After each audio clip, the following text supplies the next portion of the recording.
Alright, so in this section we're going to go over 6.5, which is graphs of tangent, cotangent, cosecant, and the secant functions. First, we're going to go ahead and start with y equals tangent of x. We know tangent of x is equal to sine of x over cosine of x. So that means that because the denominator can't be 0, the tangent function is also going to have a restriction where cosine of x cannot be equal to 0. This means that we're going to go and find on the unit circle what makes or what angles make cosine equal to 0. So cosine is equal to 0, so remember cosine is the x value right here, and it's also equal to 0 right here. So this is a point 0, 1, and this is a point 0, negative 1. This angle up here is pi over 2. That means x cannot be equal to pi over 2.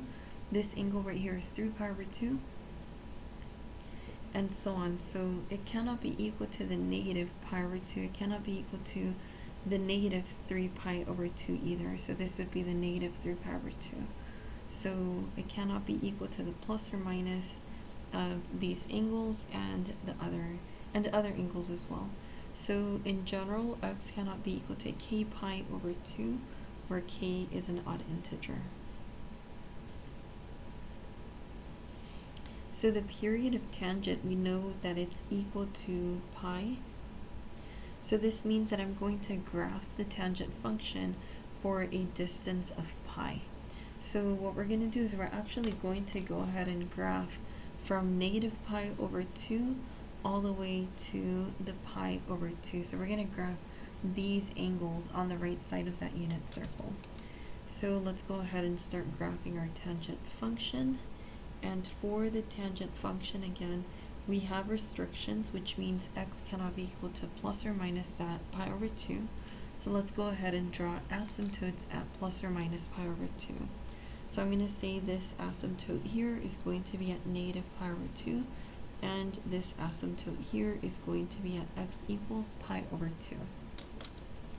So let's go ahead and start with the middle. This right here is 0.10. So remember that the sine is equal, or the tangent, sorry, is a sine over the cosine. So it's 0 divided by 1 for the angle of 0.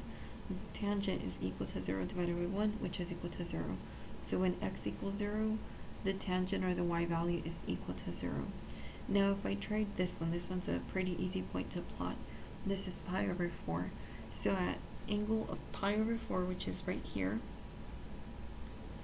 and we're going to do the negative pi over 4 as well.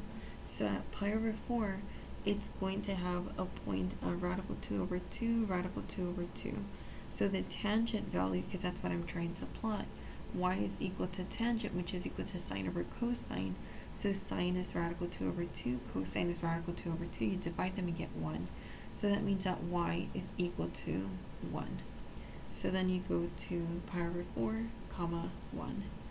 And then for negative pi over 4, we're going to do the same thing. So this point is radical 2 over 2, negative radical 2 over 2. So if I divide these two, sine divided by cosine, I'm going to actually get negative 1.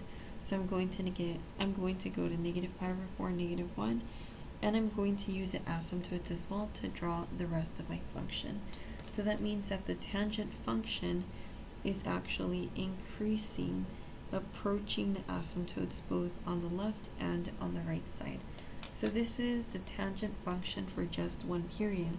And my basic points that I used here were negative pi over 4, negative 1, and then we had 0, 0, and we also had pi over 4, 1, where we also had vertical asymptotes, and the vertical asymptotes were at x equals negative pi over 2 and x equals positive pi over 2. Again, I'm only drawing this for a period of pi between negative pi over 2 to pi over 2. We could have drawn this over one period between pi over 2 and 1 or pi if we wanted to as well. Sorry, pi over 2 and 3 pi over 2, so a period of pi. So for cotangent function, cotangent of x, this is equal to 1 over tangent, and 1 over tangent is a reciprocal of the sine over cosine. So this is cosine of x over the sine of x. Now the restrictions are going to be based on the sine of x. So that means that for this one, sine of x cannot be equal to 0. So if sine of x cannot be equal to 0, that means that the y value cannot be 0. So that means that we have y equals 0 here, and y is equal to 0 here.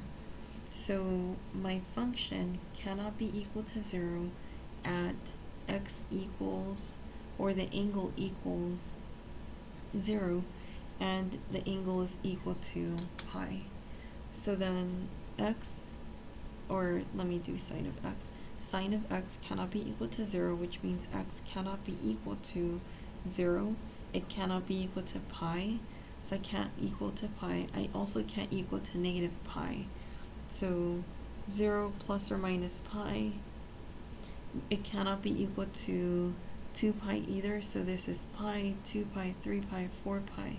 So it cannot be equal to plus or minus a 2 pi, and so on. In general, x cannot be equal to plus or minus k pi, where k is an integer. So k is an element of the integers. So again, the period for cotangent is equal to pi. So we know the period is equal to pi for the cotangent, and the period is equal to pi for the tangent, and it comes from this worksheet. So the smallest value is such that this function of theta plus that value is equal to the function in terms of theta. So this number right here would be the period. So the pi is equal to the period. Period for cosine, period for sine, cosecant, and secant. For those, it's equal to 2 pi. We're working with this one here. Alright, so the period is equal to pi. That means I'm going to draw the cotangent function for a distance of pi. Let's go ahead and draw the cotangent function. So for cotangent, what I'm going to actually end up drawing is going to be this upper half of the unit circle. So I'm going to go from x equals 0 to x equals pi. So I'm going to go from x equals 0, and I know that it cannot be equal to 0, which means I'm going to draw an asymptote at x equals 0. Same thing with these are x values because the input was equal to x. So at x equals 0, and then also at x equals pi. I'm going to call this one x equals pi. Now I'm going to go ahead and draw points in between here. So this is pi over 2. Let's go ahead and find out what the cotangent value for when the angle is equal to pi over 2. So the point on this one is 0, 1. So that means that cosine of x over sine of x is equal to 0 divided by 1. So that's equal to 0. So when I'm at x equals pi over 2, y is equal to 0. In other words, the cotangent is equal to 0. When I'm at x is equal to, let's say, pi over 4, so let's try this one, that's an easy one, and 3 pi over 4. So let's do pi over 4 and 3 pi over 4, so around this pi over 2, and choosing easy numbers also.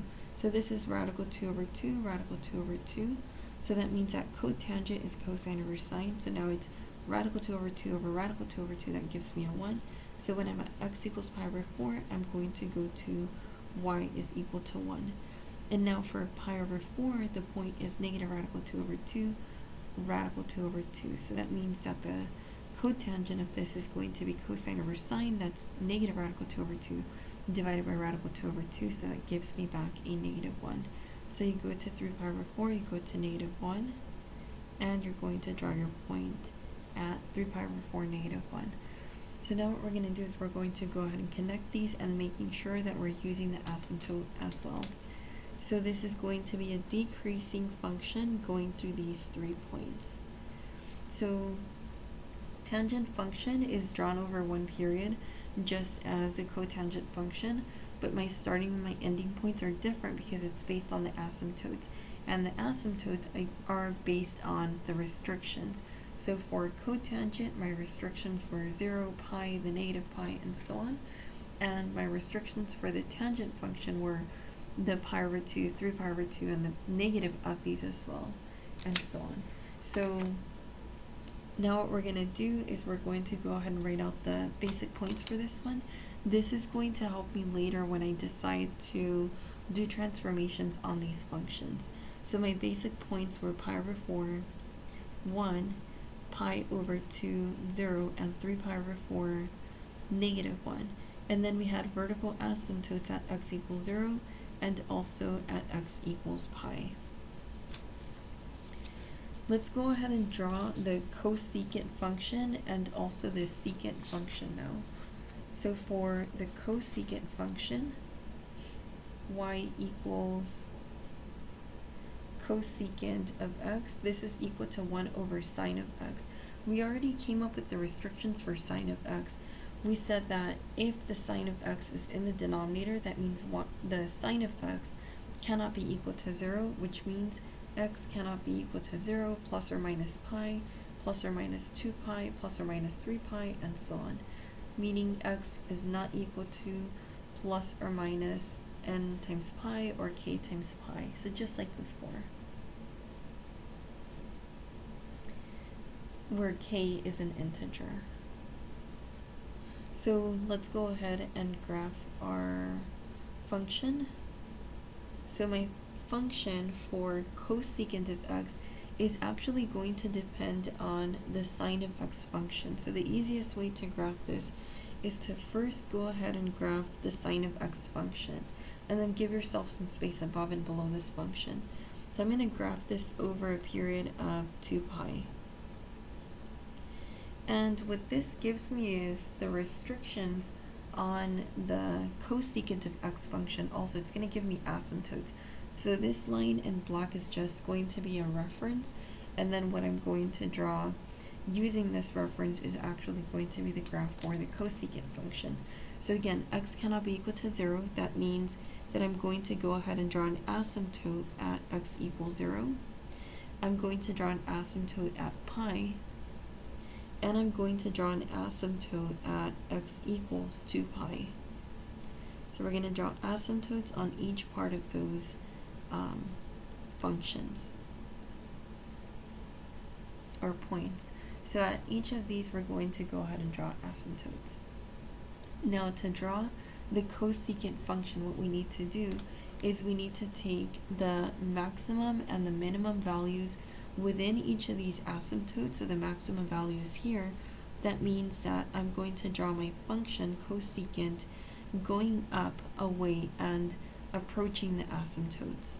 So we don't want to cross the sine function. We want to just use it as a reference. And then we're going to find this in this other section. We're going to find a minimum, and we're going to go ahead and do the same thing, graph it approaching the asymptotes and away from the sine function. So that means that my cosecant function would actually just be this on the top and that on the bottom. So this right here and this part right here, with asymptotes at x equals 0, x equals pi, and x equals 2 pi. So this portion in the middle is not actually part of the graph, but it's going to help me graph it. So if we wanted to label some points on here, this point would be at x equals pi over 2. If this is pi over 2, and the y value would be equal to 1. So this point is pi over 2 comma 1. This point is 3 pi over 2 comma negative 1. So as long as there's no stretching on it, this goes through 3 pi over 2 negative 1 and pi over 2 1. And then it has asymptotes at x equals 0, x equals pi, and x equals 2 pi. We're going to do the same thing for the secant function. So we're going to go ahead and graph y equals secant of x. Secant of x is 1 over cosine of x. We already found all these restrictions for the cosine of x. So in this case, cosine of x cannot be equal to 0, which means x cannot be equal to plus or minus pi over 2. It cannot be equal to plus or minus 3 pi over 2, and so on. So then we're going to go ahead and graph it with this restriction. So basically we would draw asymptotes at these points for which x cannot be equal to. So let's go ahead and let me write it in general again. So this is x cannot be equal to k pi over 2, where k is an odd integer. So this restriction doesn't change at all from what we've had before. So now for this secant function, just kind of like what we did on this one, we drew the sine function on this one. So we draw the function that's a reciprocal of the given one. So here, the function that's the reciprocal of the secant is going to be the cosine function. So the cosine function looks like this. So it starts above, it goes down below, and then then it goes back up. So then my asymptotes are actually going to be where the function hits the x-axis. Just like before, my asymptotes were where the function hit the x-axis, which coincided with 0, the pi, and the 2 pi. These points at which the function crosses the axis also coincide to the x values that we cannot plug in, pi over 2, 3 pi over 2, and so on. So this is pi over 2. Let's go ahead and draw an asymptote at pi over 2. And now what we're going to do is we're still going to go and look for the maximum and the minimum values, and we're going to graph it over one period, so over a distance of 2 pi. Well, if you notice this maximum, the rest of the graph is missing. There's no asymptote on the left side, and same thing happens here. So really, technically, there's only one space in here that's enclosed by asymptotes. Here we had two pieces. Here we only have that one piece. So what I'm going to do is I'm going to extend it on the left side, and if I extend it, it's going to go again down and then below the axis. So if this is 0 and this is 2 pi, this in between is going to be pi. This one is pi over 2, this one's 3 pi over 2. So this is equal to x, or x equals pi over 2, and this is x equals 3 pi over 2. Now for the one on the left side, this would be equal to x of negative pi over 2. So now we do have two pieces. We don't need more than two of these pieces. If I check the distance between negative pi over 2 and 3 pi over 2, this distance is equal to 2 pi. The distance between here and here is pi, distance between here and here is also pi. So we're going to do again the same thing that we did before. We're going to find the maxima and the minimum values in order to go ahead and graph the secant function. So I'm going to find the maximum and the minimum, and I'm going to go ahead and graph the secant function based on those, and also of course using the asymptotes. So this is a minimum, and we're going to go ahead and graph the parabola facing down. If you have a maximum, you're going to graph what looks like a parabola facing up, and if you have a minimum, you're going to draw what looks like a parabola facing down. So you're drawing it away from the cosine function. So this one is the cosine function, and again, we're not going to need that cosine function. My function, the one that I was looking for, the secant of x, is actually this on the top and this on the bottom, and it has asymptotes at negative pi over 2, at pi over 2, and 3 pi over 2. If I wanted to have the cycle of between negative pi over 2 to 3 pi over 2, which means I'm graphing it over one period, over a distance of 2 pi.